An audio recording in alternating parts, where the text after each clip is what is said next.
من طلب العلم، جس شخص نے علم حاصل کیا، طلب کیا، لیجاری بہ العلماء، تاکہ وہ ہم نشین بن جائے علماء کا۔ اب علماء بیٹھے ہوتے ہیں تو آپس میں گفتگو کر رہے ہوتے ہیں تو ان کی اصطلاحات اور ہوتی ہیں۔ عام آدمی بیٹھا ہوا ان کی بات وہ آپس میں جب گفتگو کر رہے نہیں سمجھتے، لیکن وہ اصطلاحات گاڑھی مذہبی دینی اصطلاحات استعمال کرتے ہیں۔ تو میں بھی علماء کی مجلس میں بیٹھنے کے قابل ہو جاؤں، میں بھی تاکہ بیٹھوں اور وہی اصطلاحات جو ہیں ان کو سمجھوں بھی اور ان کے اندر میں گفتگو کر سکوں۔ وَلَيُمَارِيَ بِهِ السُّفَهَاءَ، یا روب گانٹھے بے وقوفوں پر، جو بے علم ہیں یا جو لوگ جاہل ہیں یا کم علم ہیں، ان کے اوپر جو ہے وہ اپنا ایک ان کے ساتھ بحث و تمہیز کرنے کا اپنا روب گانٹھے اپنے علم کا اور سکہ جمائے۔ او یصرف بہ وجوہ الناس الیہ،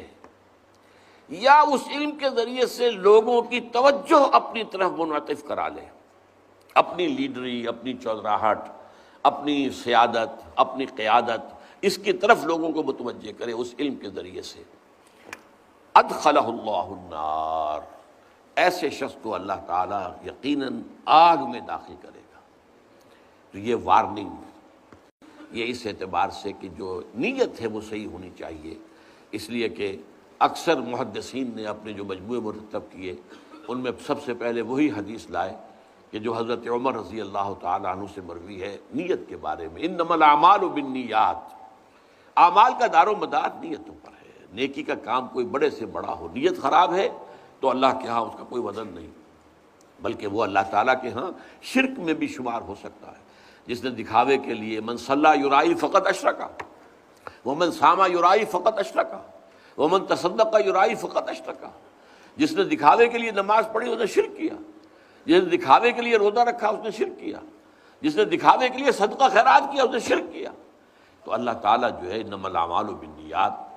تو اس طلب علم کے اندر نیت کا درست ہو جانا بہت ضروری ہے، اور اس نیت کے درست ہونے پر دار و مدار ہوگا کہ آیا اس کے ذریعے سے وہ درجہ جنت میں داخل حاصل ہو جائے گا جو نبیوں انبیاء سے متصل ہو،